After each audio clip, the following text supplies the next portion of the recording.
Olá pessoal, tudo bem? Bom dia, boa tarde, boa noite.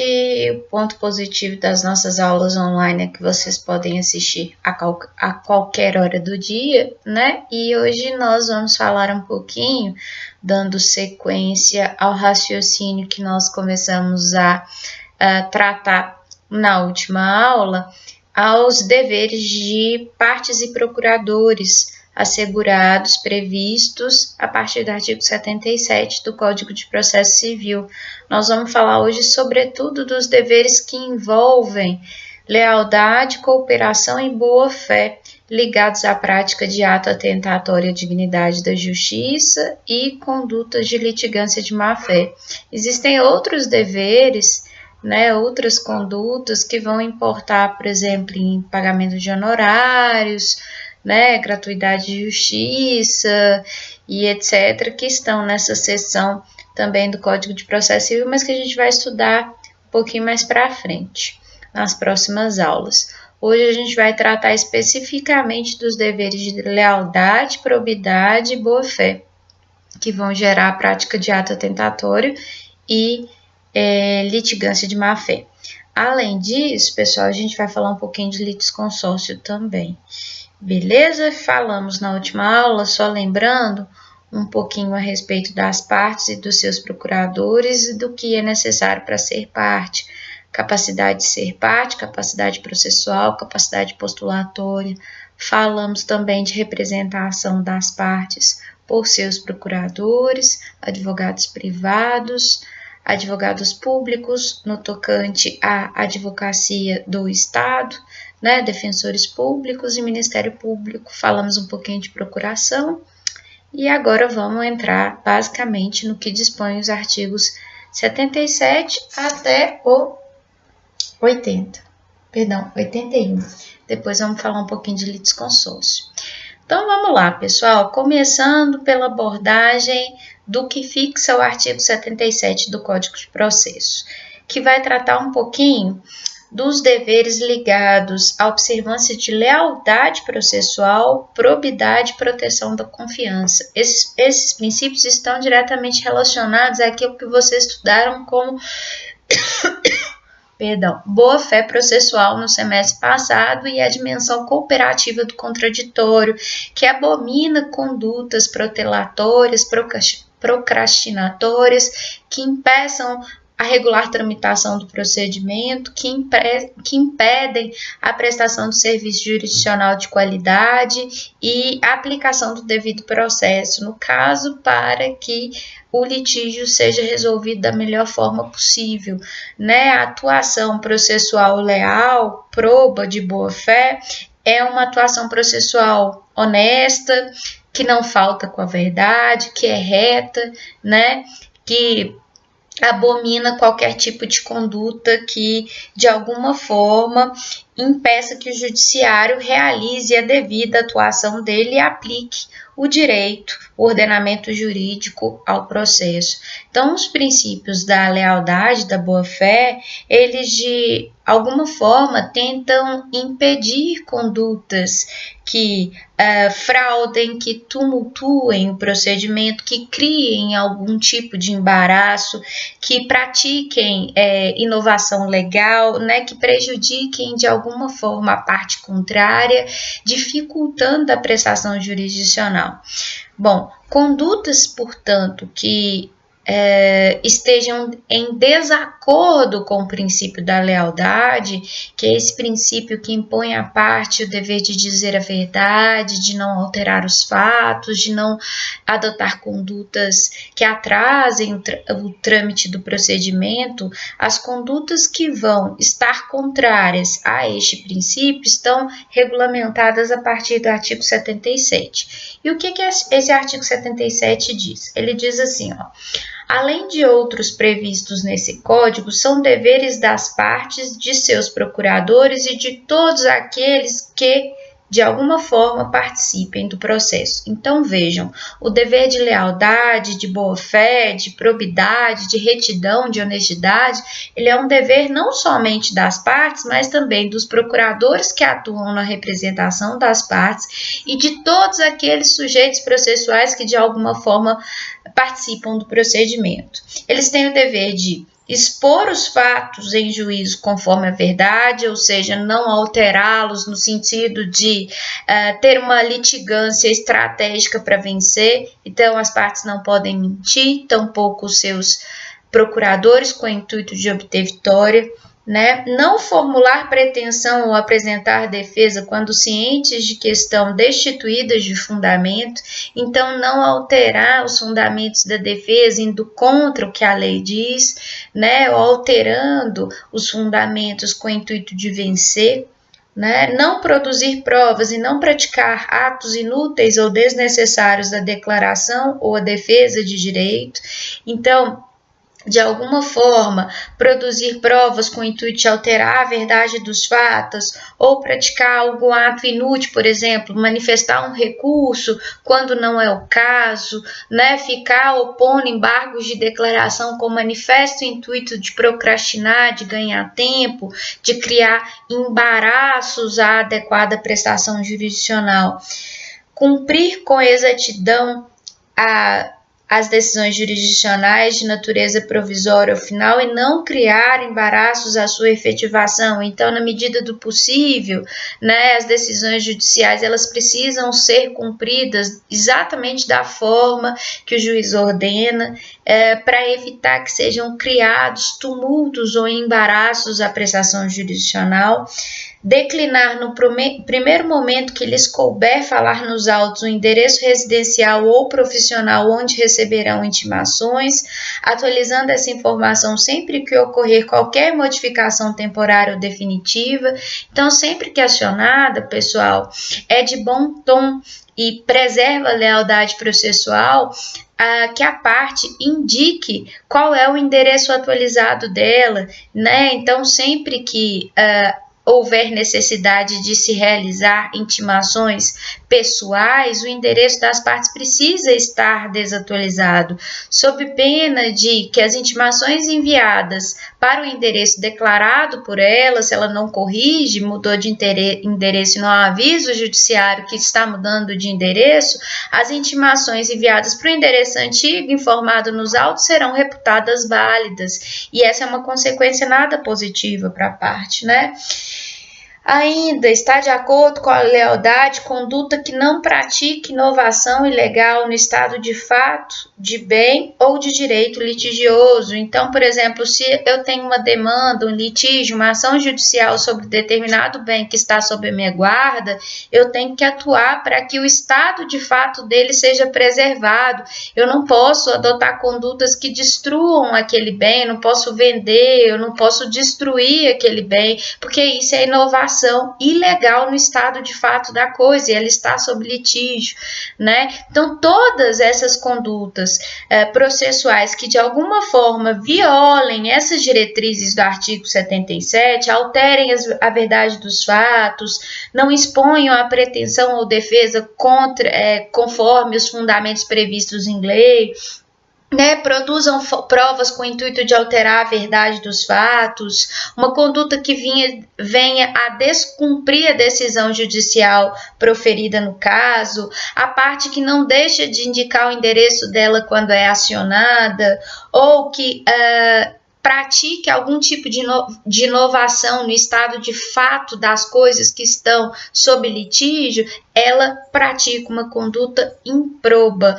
desleal, que pode motivar a aplicação de uma multa, se for o caso, por ato atentatório à dignidade da justiça ou por litigância de má-fé, que são condutas que a gente já vai ver o que são. Beleza, pessoal? Então, o artigo 77, ele impõe diretrizes de cumprimento de uma conduta leal, proba, honesta, cooperativa, né, na dimensão do contraditório, cooperativo, comparticipativo, colaborativo, né? As partes elas têm que cooperar para que a prestação jurisdicional se dê da melhor forma possível.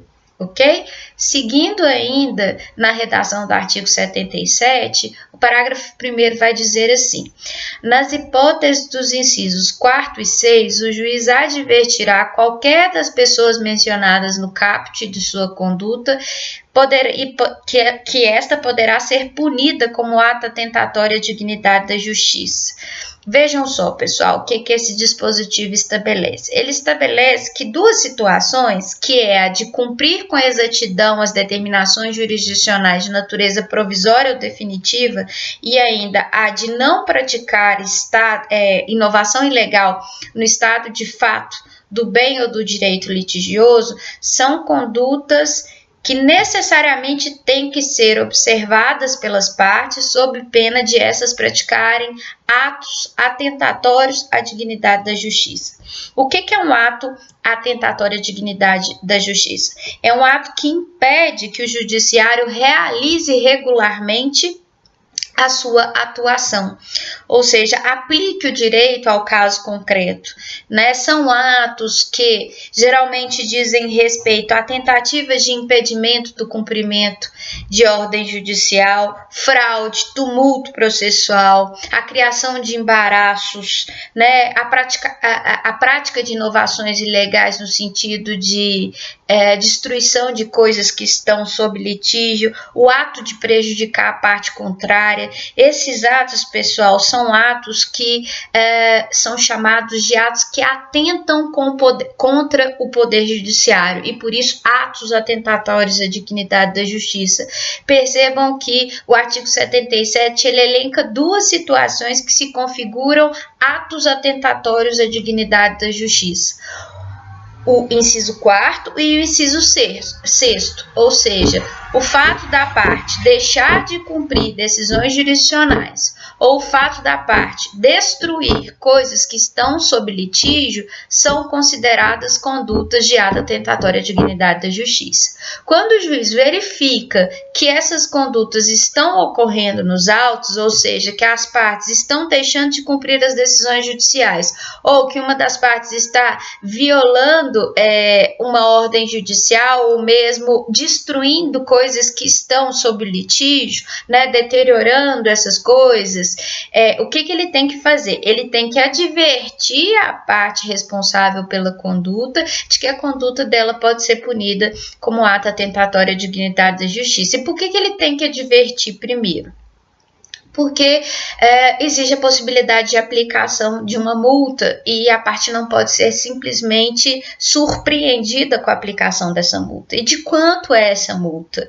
Né? Após o juiz ter advertido a parte de que ela não está cumprindo a determinação judicial ou de que ela está deteriorando coisa que está sob litígio, o juiz já pode aplicar a multa por ato atentatório à dignidade da justiça. E de quanto que é essa multa?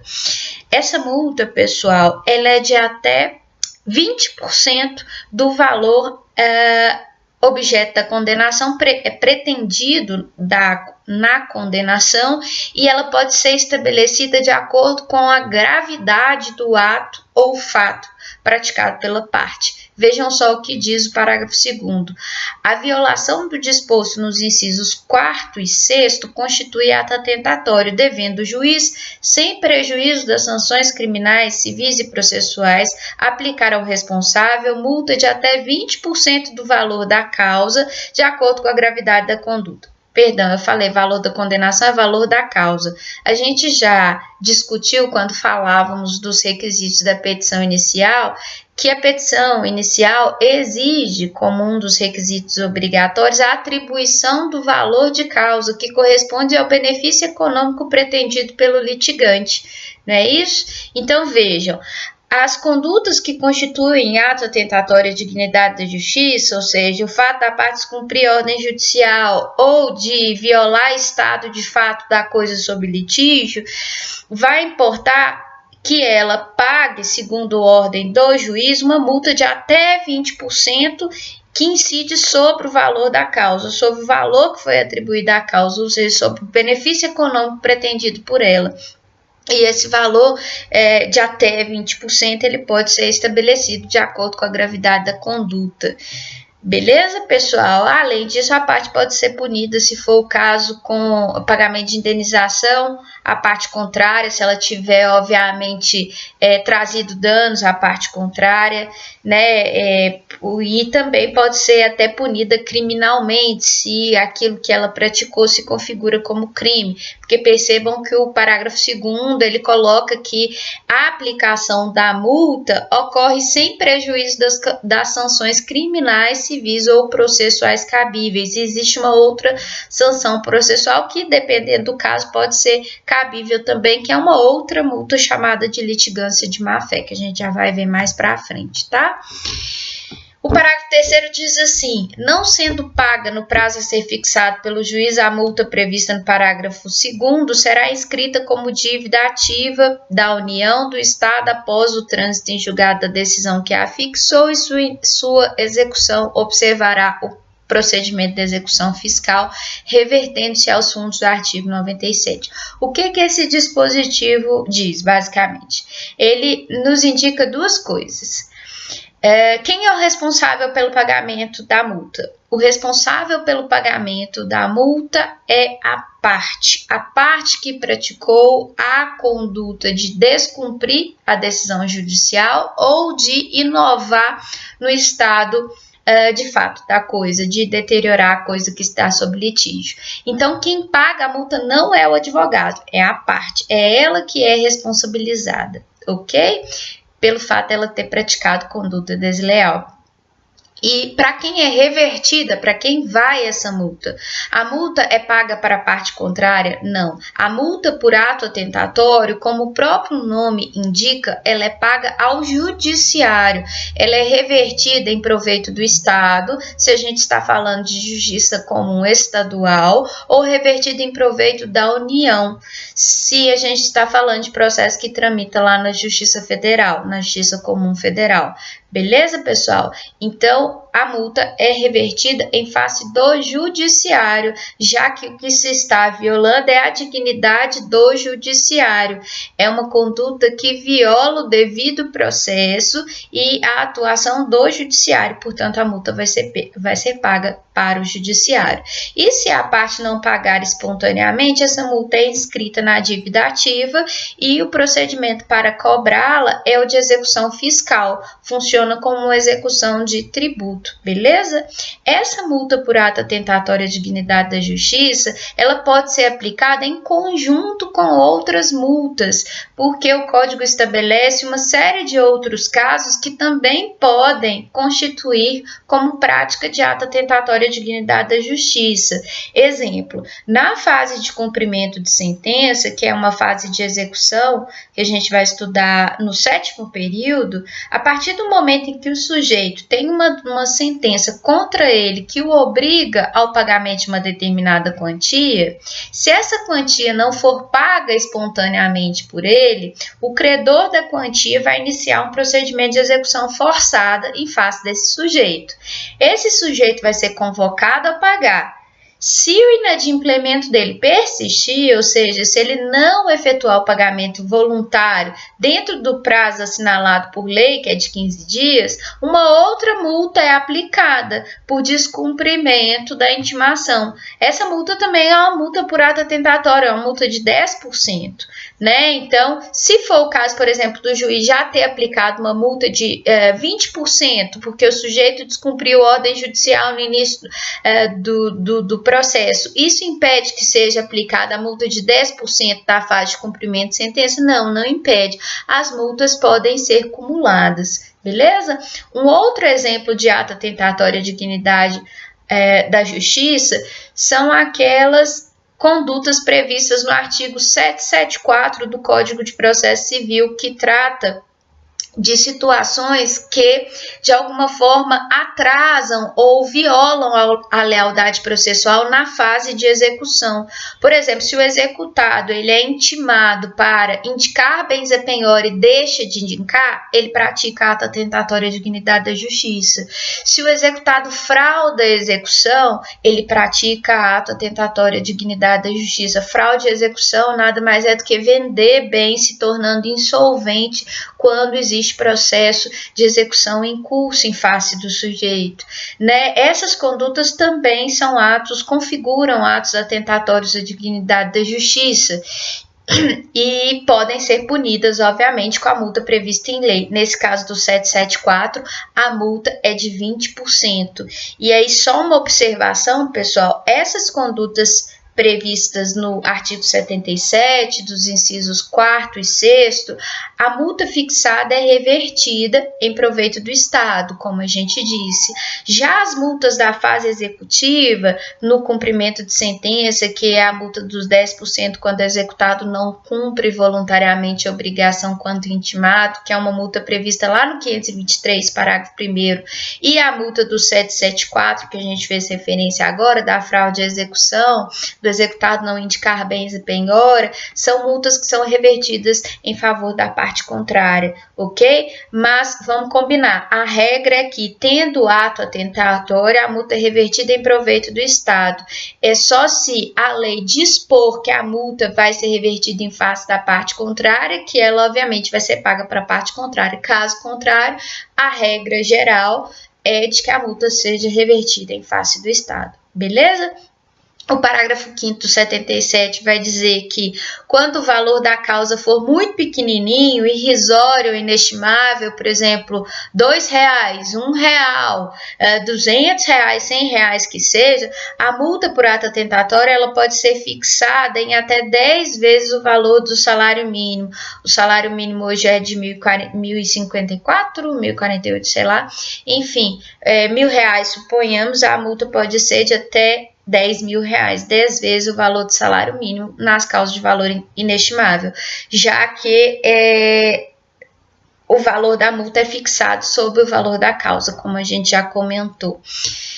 Mais um detalhe, o parágrafo 6º estabelece que advogados públicos, privados, defensoria pública, Ministério Público, não se submetem ao pagamento de multa por ato atentatório à dignidade da justiça. Por que é só a parte que tem que pagar e não o advogado dela? Porque já existe punição disciplinar para o advogado, né? O artigo 32 do Estatuto da Advocacia, que é a Lei 8.906 de 94, ele estabelece que eventual conduta disciplinar, eventual conduta desleal do advogado deve ser apurada em procedimento autônomo que vai investigar a infração disciplinar cometida supostamente pelo advogado e pode puni-lo com uma multa, com uma suspensão, com uma advertência, até eventualmente uma cassação de registro, ok? Então,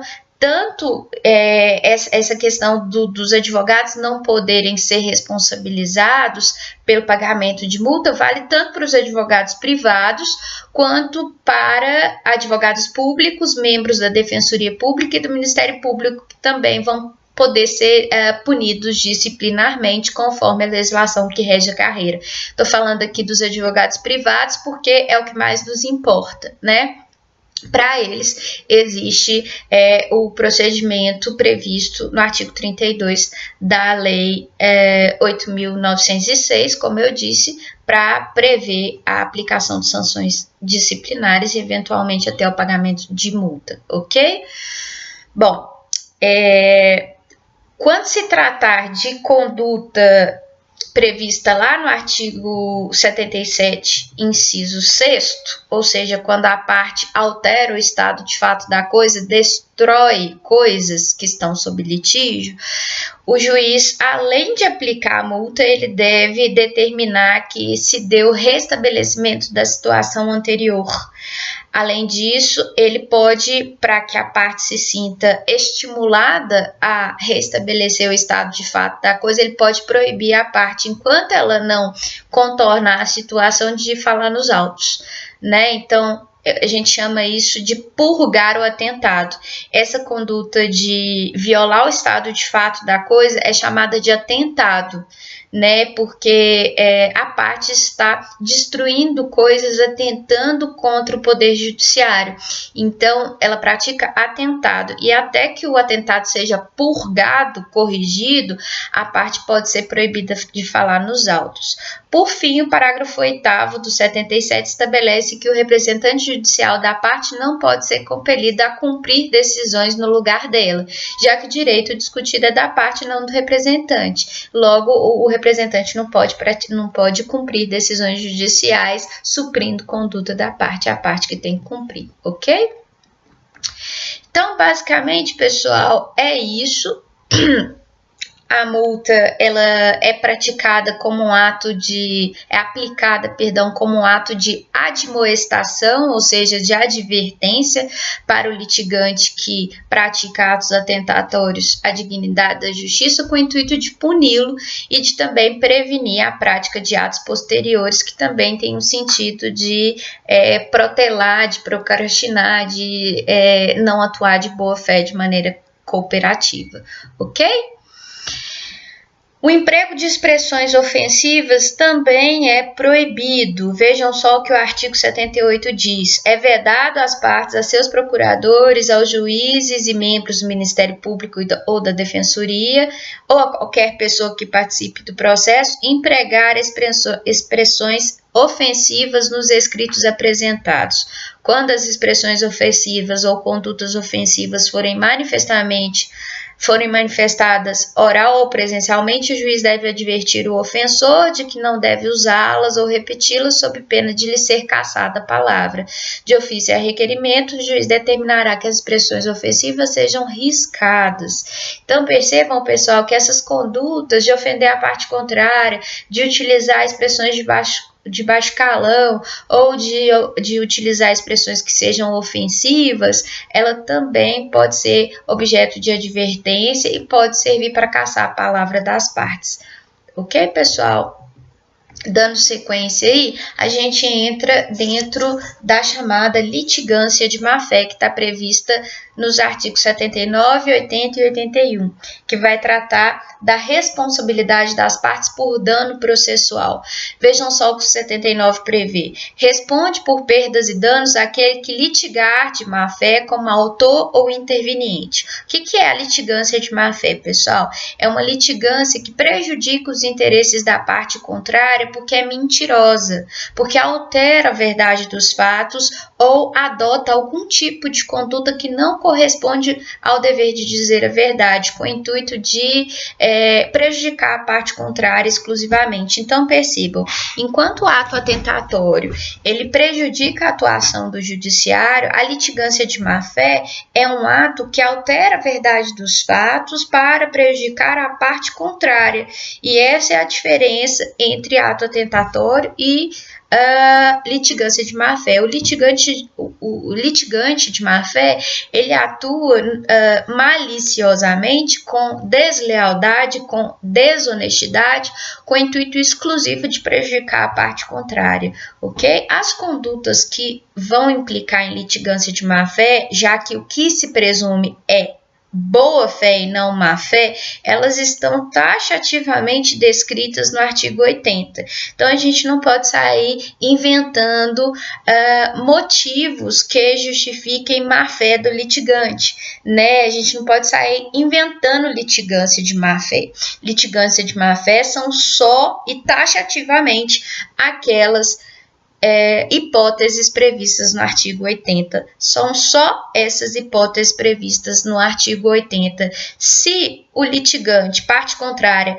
prejudicada com a má-fé do outro, conseguir demonstrar uma das situações do artigo 80, a parte que agiu com má-fé tem que ser penalizada. E a gente vai ver que essa penalização, essa sanção é feita com aplicação de multa e com possibilidade de indenização da parte prejudicada também. Beleza, pessoal? Então, quem é que atua como litigante? Quando alguém atua com litigância de má-fé? Quais são as hipóteses que autorizam a sanção por litigância de má-fé? Considera-se litigante de má-fé aquele que deduzir pretensão ou defesa contra texto expresso de lei ou fato incontroverso.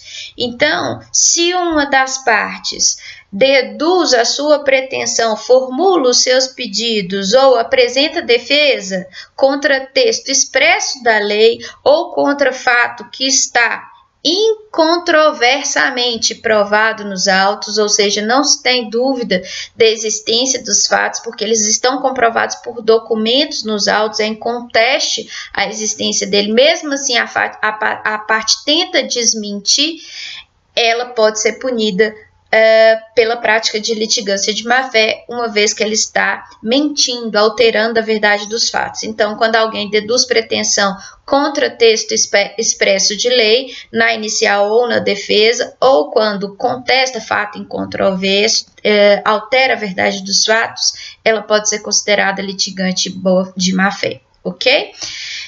Em hipótese bastante semelhante, o artigo 80, inciso 2º, diz que considera-se litigante má-fé aquele que altera a verdade dos fatos, aquele que usa do processo para conseguir objetivo ilegal, né? Aquele que se vale do processo com o objetivo de obter situação que é expressamente vedada por lei. Por exemplo, um procedimento para autorizar aqui a eutanásia. Eu sei que não é o melhor exemplo, né? Que a eutanásia é permitida em alguns países, mas aqui no Brasil não é. Então, ele não pode se valer do processo para conseguir autorização para morrer, porque matar alguém é considerado crime. Então, é objetivo, né, ilegal. Não posso me valer desse procedimento para obter fins ilegais.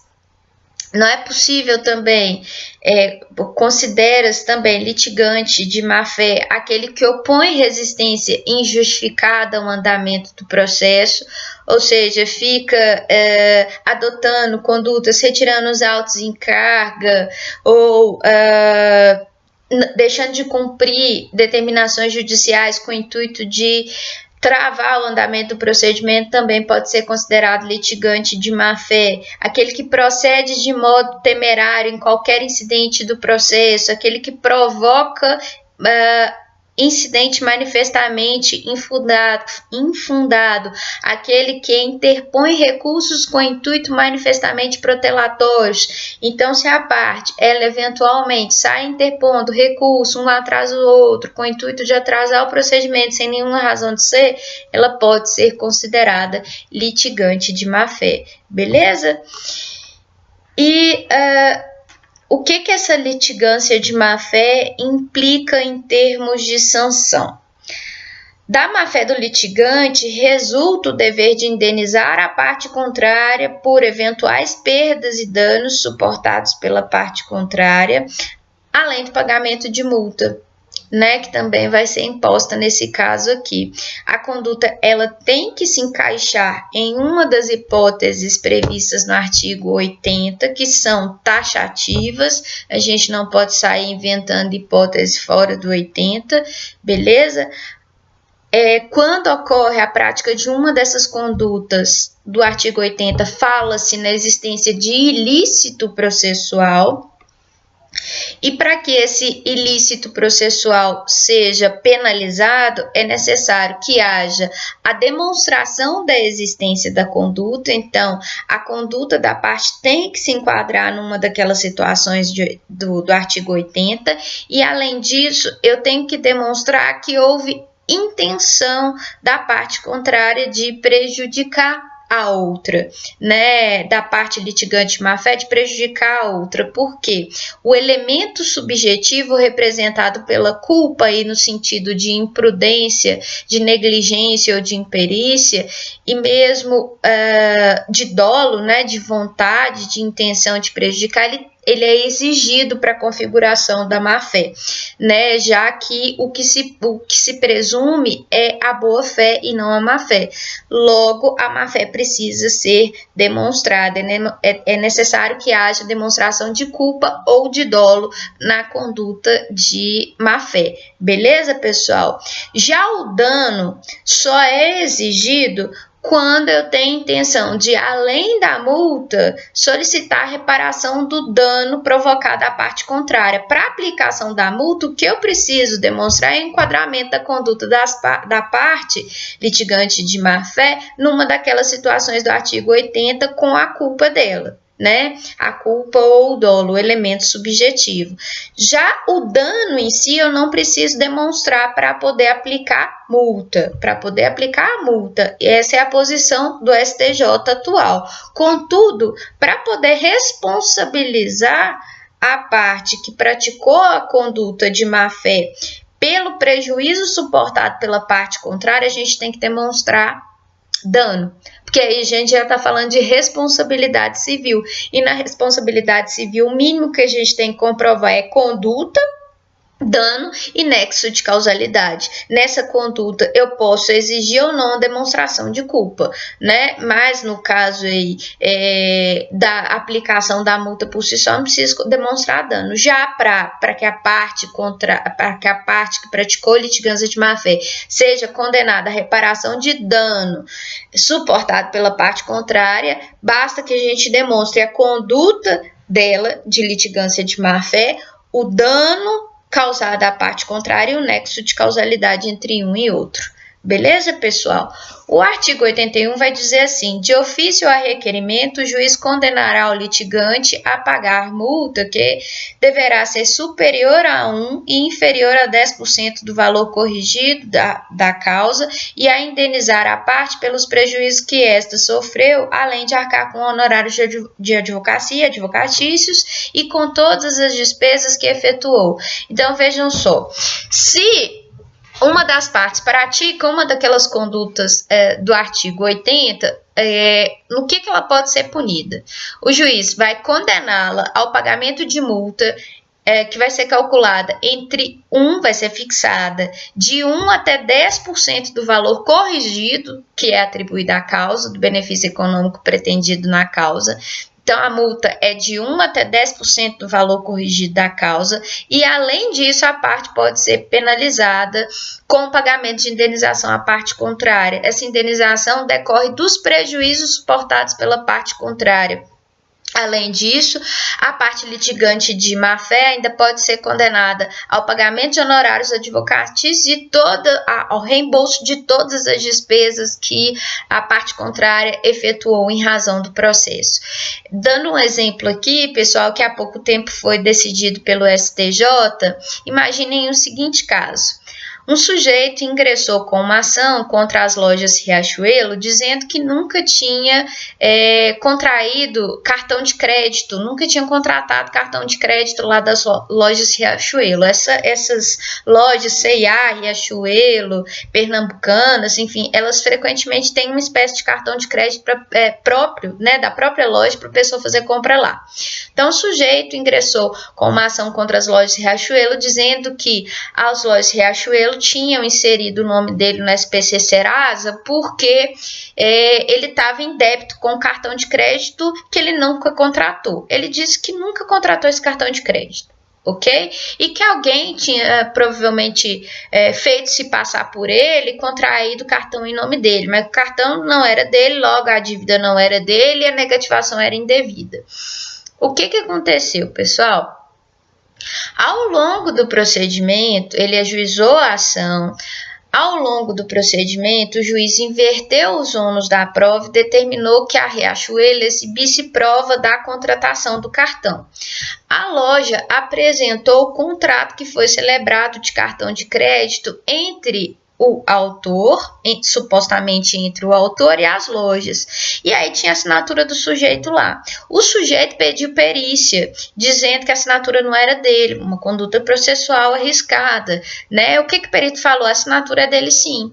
E aí, com essa prova pericial grafotécnica, em que o perito atestou que a assinatura era do sujeito, ficou demonstrado que o sujeito estava falando mentira, que ele alterou a verdade dos fatos e, inclusive, apresentou alegações completamente desonestas, e isso foi demonstrado por meio da prova produzida, e por essa razão ele não só perdeu, como foi a ele imposta uma multa de 10% por litigância de má-fé, tendo em vista que ele alterou a verdade dos fatos, e o juiz determinou o reembolso de todas as despesas processuais suportadas pelas lojas Riachuelo. Ela não teve nenhum dano, além dos honorários dos advogados que ela pagou, e além disso ela teve despesas com transporte, né, custas judiciais, todas essas despesas que as lojas Riachuelo tiveram, né, no procedimento foram reembolsadas pela parte contrária, que foi condenada nas penas da litigância de má-fé, que são a multa e a possibilidade de indenização pelos prejuízos suportados pela parte contrária, além do reembolso de despesas processuais e honorários advocatícios. Beleza? O parágrafo 1º diz assim: quando forem 2 ou mais os litigantes de má-fé, o juiz condenará cada um na proporção do seu respectivo interesse na causa e solidariamente aqueles que se coligaram para lesar a parte contrária. Então, percebam que a indenização pode ser fracionada aqui para tantos litigantes quantos participarem da demanda de acordo com a responsabilidade de cada um. O parágrafo 2º prevê uma situação semelhante à de ato atentatório, dizendo assim que quando o valor da causa for irrisório ou inestimável, a multa poderá ser de até 10 vezes o valor do salário mínimo. O parágrafo 3º estabelece que o valor da indenização fixado por ocasião da litigância de má-fé pode ser liquidado ou arbitrado em procedimento comum, quando não for possível fixá-lo nos próprios autos. A gente vai ver isso mais para frente. Aguardem esse dispositivo aqui. E só uma observação aqui importante com relação à litigância de má-fé. A indenização que é paga pelo litigante de má-fé, como a conduta de litigância ela prejudicou a parte contrária, a indenização é revertida para a parte contrária, beleza? É revertida para a parte prejudicada, diferentemente do que se dá no ato atentatório à dignidade da justiça. Ok, pessoal? Uma última observação ainda em relação à litigância e ato atentatório. O benefício da gratuidade de justiça, que é algo que a gente vai estudar ainda nessa parte relativa a direitos e deveres processuais, né? Mas o benefício da gratuidade de justiça, que é um benefício concedido às partes que não têm condições de arcar com os custos do procedimento e, portanto, as custas do procedimento não são exigidas, né, do beneficiário da gratuidade. A gratuidade não aproveita ao litigante de má-fé, nem aquele que pratica ato atentatório à dignidade da justiça. Ou seja, a gratuidade não vai dispensar aquele que pratica ato atentatório ou que incorre em litigância de má-fé de recolher as multas, nem a indenização no caso de litigância, beleza? Então, a gratuidade não abrange situações de ato atentatório nem de litigância de má-fé. O benefício da gratuidade não isenta o litigante de má-fé ou que pratica ato atentatório do recolhimento das multas, ok, pessoal? A gratuidade isenta de outras coisas, honorários, despesas, multas por deslealdade processual, não, ok? Então, é isso, pessoal. Para terminar a nossa aula, a gente tem mais um assunto para tratar, que é um assunto super importante, que é o litisconsórcio. Aí a gente vai dar um salto aí do CPC, lá do artigo 81, foi o último que nós tratamos, para o artigo 113, que vai tratar do litisconsórcio. O que é litisconsórcio? Anotem um conceito aí. Litisconsórcio é a pluralidade de sujeitos presentes em um dos polos da ação, no polo passivo ou no polo ativo. Consórcio significa conjunto. Litis, consórcio, significa conjunto de pessoas no litígio, no polo ativo ou no polo passivo. Ocorre litisconsórcio quando mais de uma pessoa está presente ou no polo ativo ou no polo passivo da lide. Beleza, pessoal? Então, é a pluralidade de sujeitos ou no polo ativo ou no polo passivo da lide, como autores ou como réus. É o que diz o artigo 113 no caput. Duas ou mais pessoas podem litigar no mesmo processo em conjunto, ativa ou passivamente, beleza? O litisconsórcio ele pode ser classificado num primeiro momento como ativo, passivo e misto. Litisconsórcio ativo ocorre quando existe mais de um autor no polo ativo da ação. Então, mais de um autor, o litisconsórcio é ativo. Beleza? Litisconsórcio passivo ocorre quando existe mais de um réu no polo passivo da ação. Então, mais de um réu, litisconsórcio passivo. Litisconsórcio misto ocorre quando existe mais de um autor e mais de um réu simultaneamente no mesmo processo. Então, por exemplo, eu contraí um empréstimo em conjunto com o Rafael. Peguei esse empréstimo da Maria e da Clara.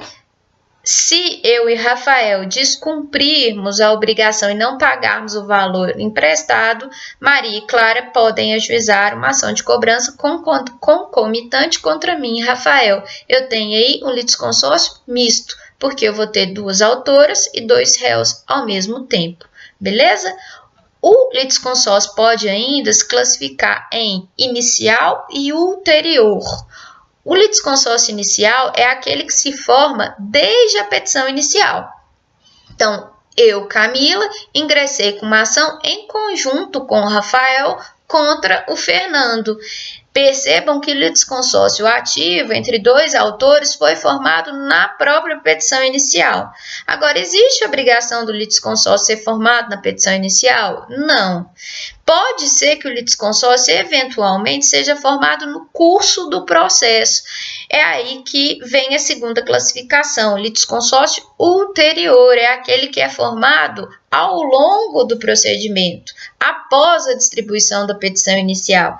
Esse litisconsórcio ulterior, ele é permitido pelas chamadas formas de intervenção de terceiro, que é o nosso próximo assunto, né, da nossa próxima aula de segunda-feira. Né, as intervenções de terceiro, elas vão permitir que pessoas alheias à relação processual inicialmente formada, né, venham a intervir no processo se tornando parte.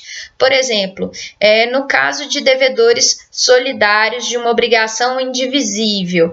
Por exemplo, imaginem que Rafael, Fernando e Clara devam um determinado valor para mim. A dívida é indivisível, isso quer dizer que os três são solidariamente responsáveis pelo cumprimento dela. Eu decidi demandar inicialmente, fiz uma petição inicial de ação de cobrança apenas contra o Rafael. E não coloquei os demais. O Rafael é um devedor solidário. Existe um instituto na lei processual chamado de chamamento ao processo, que permite ao Rafael convocar os demais para também serem incluídos no polo passivo da lide. O chamamento ao processo, que é esse direito do Rafael convocar os demais, vai dar origem a um litisconsórcio ulterior, porque depois da petição inicial, quando Rafael apresenta a defesa, o litisconsórcio passivo vai ser formado. Percebam que ele foi formado após a distribuição da petição inicial, e por isso ele é ulterior, beleza? Vamos ter uma terceira classificação de litisconsórcio, litisconsórcio simples e litisconsórcio unitário. O litisconsórcio simples, pessoal, é aquele que permite a prolação de decisões com conteúdo diferente para os litisconsórcios diferentes. Então, ele permite um tratamento diferente entre pessoas que compõem um litisconsórcio num determinado polo. Então, ele permite que a sentença tenha efeito diferente para os litisconsortes que ocupam o polo passivo ou ativo da ação. Né? Então, eu peço duas coisas diferentes para litisconsortes diferentes, e a sentença vai ter efeitos diferentes entre os litisconsortes. Um exemplo de litisconsórcio simples. para vocês verem como é que o efeito da sentença ele é diferente em relação aos litisconsortes que ocupam o mesmo polo. Imaginem uma ação de despejo cumulado com cobrança de aluguéis. Eu, Camila, aluguei um determinado imóvel para Thaís, a Thaís é a locatária, eu sou a locadora. Só que ao alugar esse imóvel para Thaís, eu fiquei com medo da Thaís não pagar e pedi que ela indicasse um fiador. A Thaís, então, indicou a Vanessa como fiadora. Durante todo o período do contrato, a Thaís pagou regularmente os aluguéis, mas ela perdeu o emprego e deixou de pagar. Eu notifiquei a Thaís dizendo, Thaís, você tem que me pagar, porque senão eu vou ingressar com uma ação contra você, você então tem que sair do imóvel. A Thaís não me paga, eu vou atrás da fiadora dela, ela também não me paga. Aí eu decido ingressar com uma ação para retirar a Thaís de lá, rescindir o contrato de aluguel e receber os valores atrasados. Eu posso ajuizar essa ação ao mesmo tempo contra a Thaís e contra a Vanessa em litisconsórcio. Colocar as duas no polo passivo.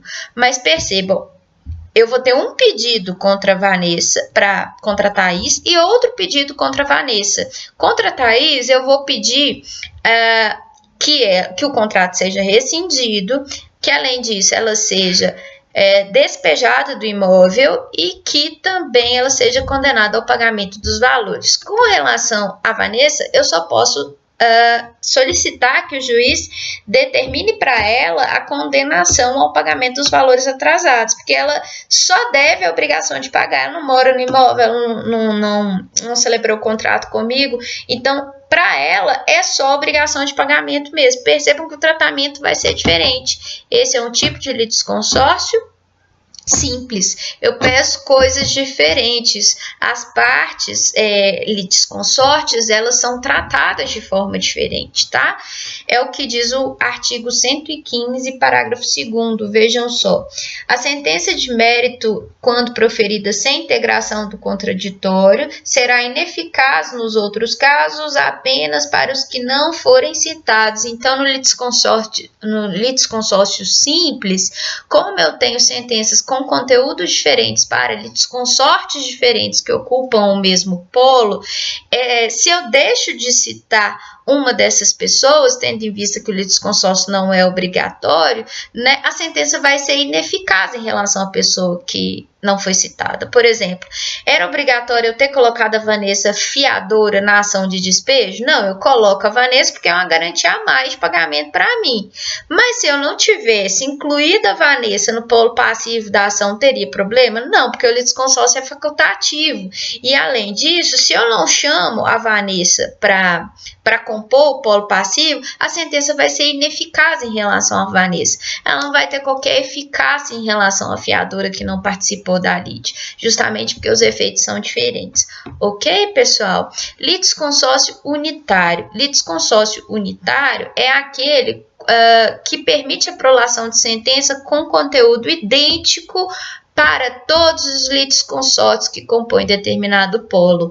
Ok, pessoal? Então, o conteúdo da sentença vai ser idêntico porque os pedidos são idênticos em relação a todos os litisconsortes. Eles têm que ser tratados da mesma forma, beleza? É o que diz o artigo 116, vejam só. O litisconsórcio será unitário quando, pela natureza da relação jurídica, o juiz tiver de decidir o mérito de modo uniforme para todos os litisconsortes. Então, quando o juiz decide o mérito de maneira uniforme para todo mundo que faz parte do litisconsórcio, o litisconsórcio será unitário, quando a decisão é idêntica, porque o juiz teve que decidir de modo uniforme para todos. Por exemplo, um litisconsórcio entre devedores solidários de obrigação indivisível. Eu coloquei na ação de cobrança, eu sou a autora da ação, o Rafael, a Marta e o Ricardo. Os três são devedores solidários. Se eu mando pagar, os três devem a totalidade da quantia, ou seja, a decisão foi proferida de modo uniforme para todo mundo. Isso é litisconsórcio unitário, quando a decisão ela é prolatada de forma uniforme para todo mundo, beleza? Litisconsórcio facultativo é aquele em que não há obrigação de formação do litisconsórcio. A lei não impõe a formação do litisconsórcio como uma obrigação, beleza? A parte é que avalia a possibilidade ou não do litisconsórcio ser formada, ela não está obrigada por lei ou por contrato a formar o litisconsórcio. Existe uma opção, ela só forma se for viável no caso. O litisconsórcio necessário é aquele que é imposto por lei ou pela natureza jurídica da relação jurídica controvertida, beleza?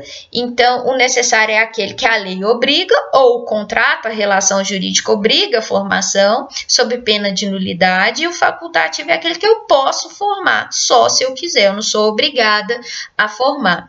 O litisconsórcio facultativo, ele está previsto no 113, nos incisos do 113, vejam só. 2 ou mais pessoas podem litigar no mesmo processo em conjunto, ativa ou passivamente, quando entre elas houver comunhão de direitos ou de obrigações relativamente à mesma lide, entre as causas houver conexão pelo pedido ou pela causa de pedir, ou ocorrer afinidade de questões por um ponto comum de fato ou de direito. Como assim? Entre elas houver comunhão de direitos ou obrigações relativas à mesma lide. Suponham que eu tenha pessoas envolvidas num acidente de trânsito, pessoas que são motoristas de veículos diferentes que se envolveram num acidente de trânsito. É perfeitamente possível, como existem direitos comuns à indenização, que todas essas pessoas ingressem com a mesma ação contra o agente causador do dano. Um exemplo aqui bom disso é o caso de acidente de ônibus. Vários passageiros feridos decidem ingressar com uma mesma ação contra a empresa de ônibus, né, responsável pelo evento danoso. Essa ação ela pode ser formada em litisconsórcio ou não. As pessoas têm a opção de ajuizarem a ação separadamente. Não necessariamente elas precisam formar litisconsórcio, beleza?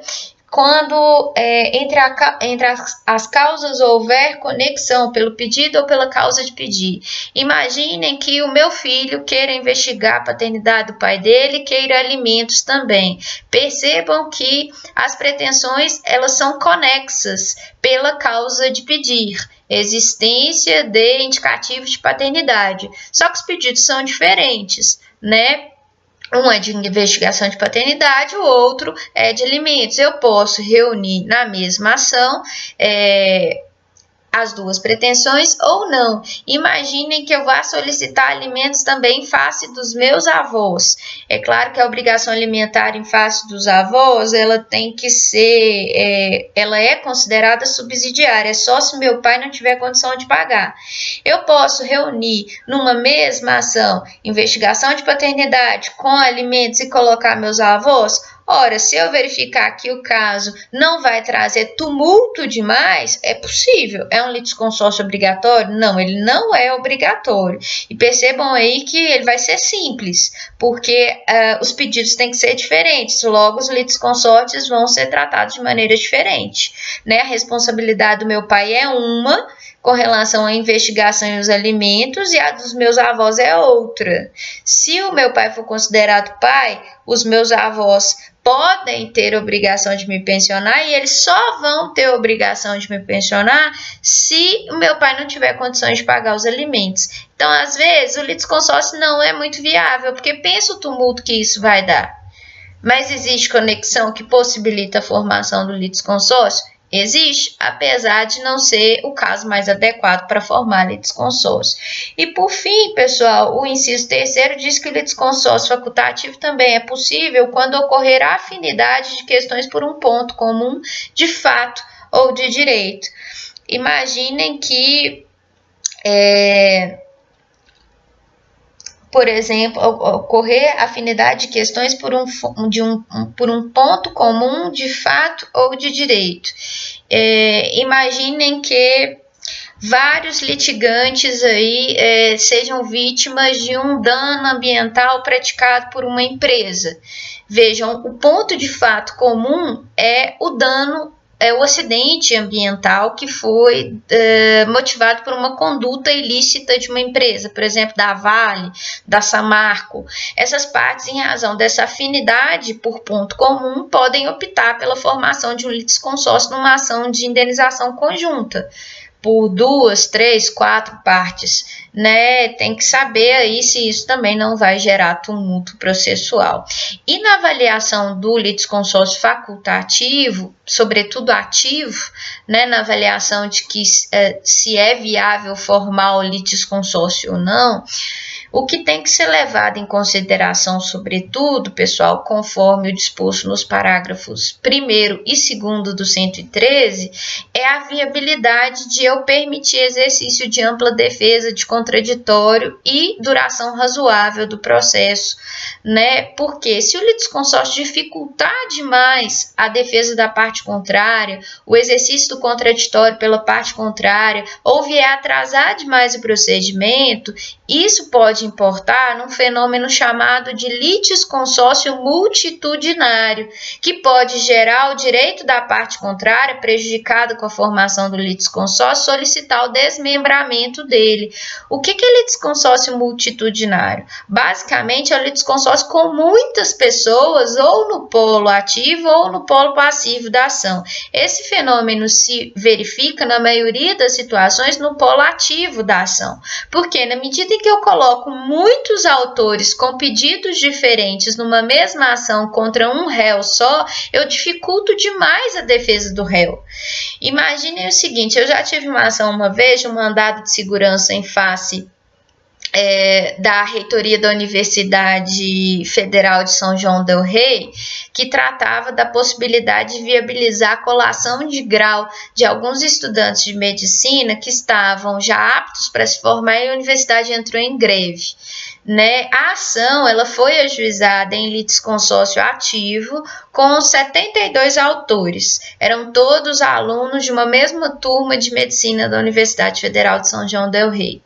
Esses alunos, apesar de terem a mesma pretensão, que era colar grau o mais rápido possível, eles juntaram muitos documentos diferentes, porque cada um tinha horas complementares diferentes, cada um tinha disciplinas históricos, né, escolares diferentes, e aí isso impossibilitava ou dificultava o exercício de defesa da universidade muito, porque a universidade teria que examinar cada um dos históricos, cada um dos documentos para verificar se todos aqueles autores estavam aptos a colar grau ou não.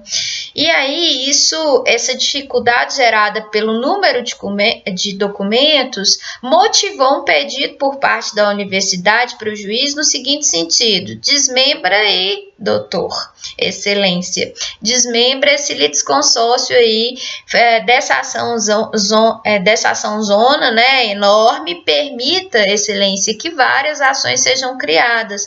Aí, neste caso específico lá do mandado de segurança em face da UFSJ, foram criadas 5 ações diferentes com grupos menores de autores para viabilizar o exercício de ampla defesa do réu. Isso é litisconsórcio multitudinário.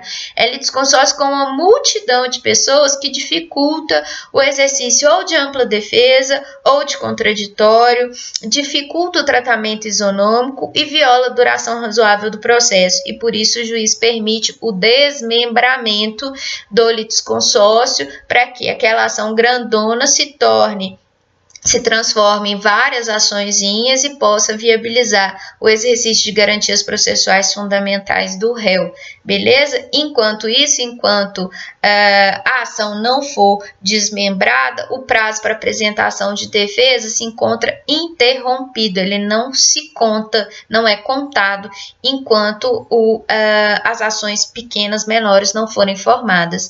É isso que está previsto nos parágrafos 1º e 2º do artigo 113.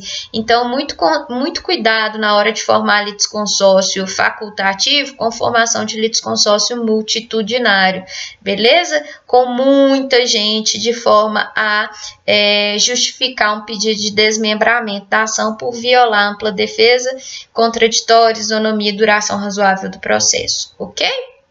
Litisconsórcio necessário. Litisconsórcio necessário, pessoal, está previsto no artigo 114. Ele vai dizer assim, ó, o litisconsórcio será necessário por disposição de lei ou quando, pela natureza da relação jurídica controvertida, a eficácia da sentença depender da citação de todos os que devam ser litisconsortes. Então, vejam só, o litisconsórcio necessário é aquele obrigatório. Obrigatório por quê? Imposto por lei ou imposto pela natureza da relação jurídica discutida, de forma que, se eu deixo uma pessoa de fora, a decisão não vai produzir efeito. Ou seja, o procedimento vai ser nulo se eu deixo um litisconsorte necessário de fora. É aquele que, para que haja validade da relação jurídica discutida em juízo, é necessária a formação do litisconsórcio. Beleza? Vamos para as hipóteses legais primeiro de litisconsórcio obrigatório. 3 exemplos aí, anotem por gentileza. Artigo 73, parágrafo 1º.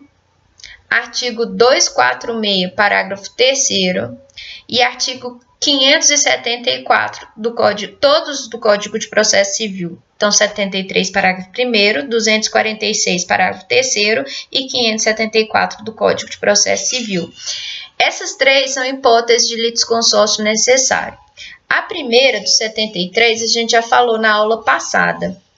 É obrigatório o litisconsórcio passivo entre cônjuges ou companheiros nas ações que tratem de direitos reais imobiliários, ou seja, nas ações petitórias que discutam propriedade, servidão, um dos direitos reais lá do artigo 1225 do Código Civil, e também o litisconsórcio passivo é necessário nos casos de ações possessórias que discutam com posse conjunta ou ato de turbação ou esbulho praticado por ambos os cônjuges ou companheiros. Isso é o que está no 73, parágrafo 1º, parágrafo 2º, parágrafo 3º, que vai tratar da necessidade obrigatória de formar litisconsórcio entre réus quando esses réus forem casados ou viverem em união estável e se tratar de ação que trate de direito de propriedade ou de ação possessória. Beleza, pessoal? Esse é o litisconsórcio necessário. Se ele não for formado, haverá nulidade processual. A sentença não vai ter efeito nenhum, beleza? Ela vai ser inválida, o litisconsórcio é necessário. Litisconsórcio necessário também é a hipótese do 246, parágrafo 3º, que vai tratar das ações de uso capião. Nas ações de uso capião, o 246, parágrafo 3º, coloca que é necessária a citação como réus do proprietário, de todos os vizinhos do imóvel a ser usucapido e de eventuais interessados por edital. Então, vejam, sem que haja citação de todas essas pessoas, sem que haja formação de um litisconsórcio necessário no polo ativo, a sentença não produz efeito algum, ela é inválida, beleza? Então, nas ações de usucapião, quem que eu tenho que incluir como réus? O proprietário, os confinantes, ou seja, os vizinhos do imóvel a ser usucapido, e além disso, eventuais interessados, incertos e não sabidos que serão citados por edital também devem ser incluídos no polo passivo da lite, sob pena da sentença ser inválida, ok? Mais um outro exemplo de litisconsórcio passivo necessário é o litisconsórcio previsto no artigo 574, que trata da ação de divisão e demarcação de terras.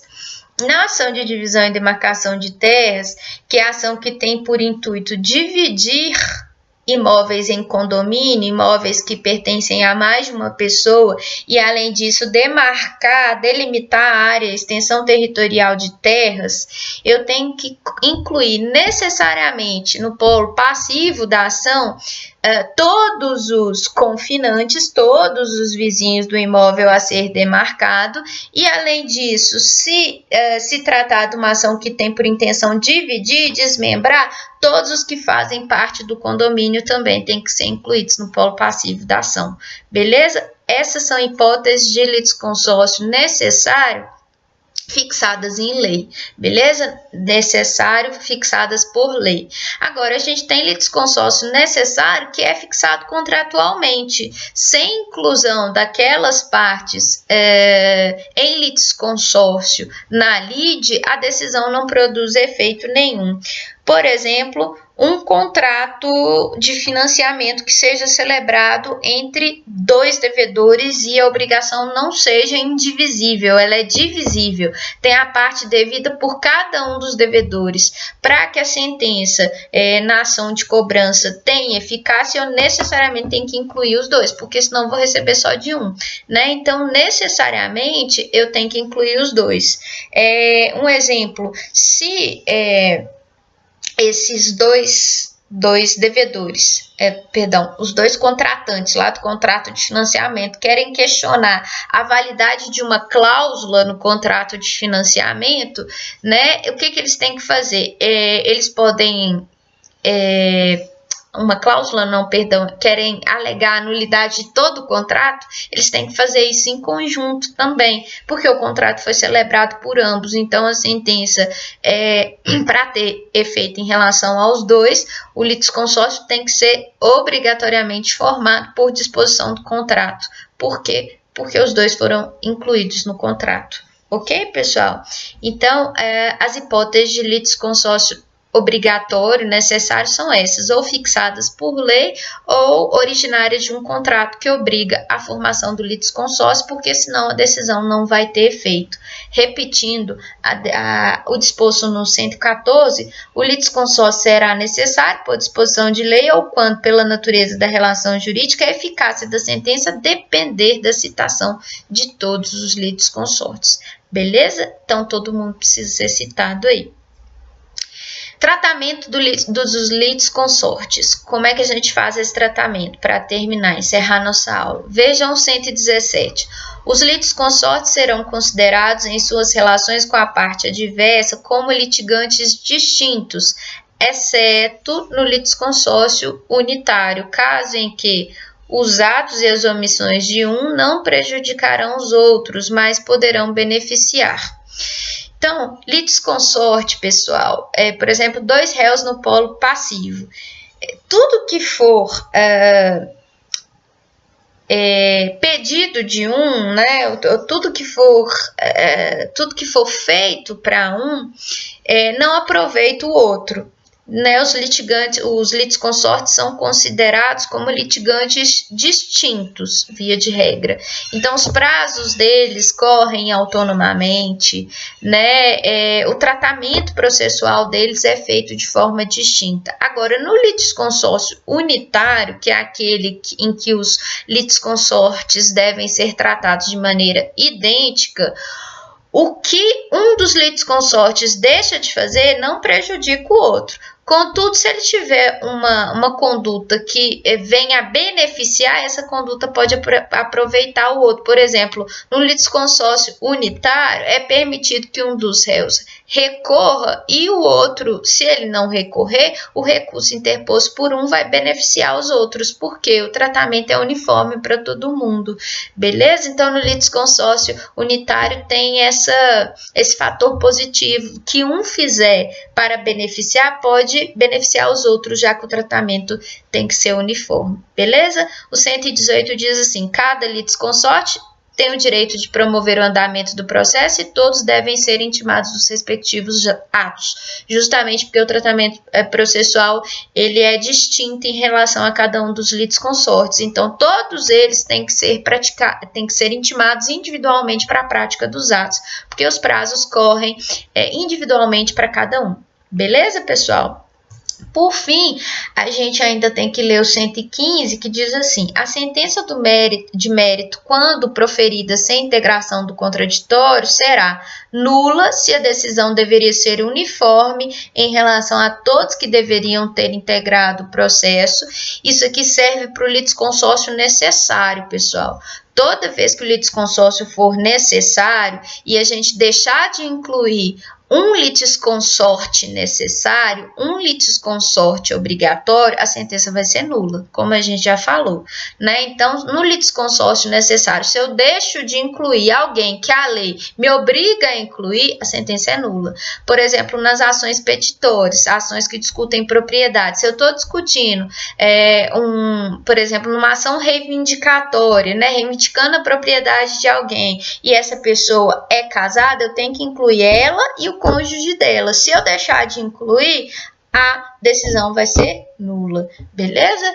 No litisconsórcio, e aí o que diz o parágrafo, o inciso 2º, vejam só. A sentença será ineficaz nos outros casos para os que não forem citados. Então, se o litisconsórcio ele for simples, ou seja, a decisão for diferente para os litisconsortes, eventualmente que deveriam ser incluídos, a sentença vai ser ineficaz em relação àquele que não foi incluído na lide. Ela não vai ter efeito, vai servir só para aquele que foi incluído, beleza? Nos casos de litisconsórcio passivo necessário, o juiz determinará ao autor que requeira a citação de todos os que devam ser litisconsortes dentro do prazo que assinar sob pena de extinção do processo. Então, como no litisconsórcio necessário, a consequência da ausência de inclusão de um dos litisconsortes é a nulidade da sentença, antes do juiz determinar essa nulidade, o que ele tem que fazer? Ele tem que intimar a parte que deveria ter formado o litisconsórcio a incluir o litisconsorte faltante, né? A incluir o réu que falta, sob pena de extinção do processo, porque a nulidade vai gerar isso, extinção do processo sem resolução de mérito. Então, lá na ação que eu discuto propriedade, se o réu era casado, eu deixei de incluir o cônjuge dele, o que o juiz vai fazer? Vai me intimar para eu incluir o cônjuge. Se eu deixar de incluir o cônjuge, aí é extinção do processo sem resolução de mérito, por isso nulidade da sentença, ok? Lembrando aqui que eu estou falando litisconsorte, e eu não sei se eu esclareci esse conceito, litisconsorte é aquela parte que está com a outra em litisconsórcio em conjunto, ou no polo ativo ou no polo passivo da lide. Litisconsorte é aquele que está em conjunto com uma parte, né, um autor, são dois autores, ambos são litisconsortes, são dois réus, ambos são litisconsortes, são as pessoas que compõem o mesmo polo ativo ou passivo da lide em conjunto, beleza? Isso é litisconsorte, meio difícil de falar, mas é isso aí. Então, pessoal, a respeito do litisconsórcio, é só na próxima aula de segunda-feira nós vamos falar sobre intervenção de terceiros. Então, falaremos de assistência simples e litisconsorcial, denunciação da lide, chamamento ao processo, desconsideração da personalidade jurídica e amicus curiae. Se vocês tiverem alguma dúvida a respeito dessa aula, podem me mandar. Lembrando que tem fórum de discussão no dia 2, e aí vocês vão assistir nas aulas e preparem as perguntas. Ok, pessoal? Eventuais dúvidas que vocês tiverem para que eu possa esclarecê-las por lá. Beijo, beijo, bom final de semana e tchau, tchau.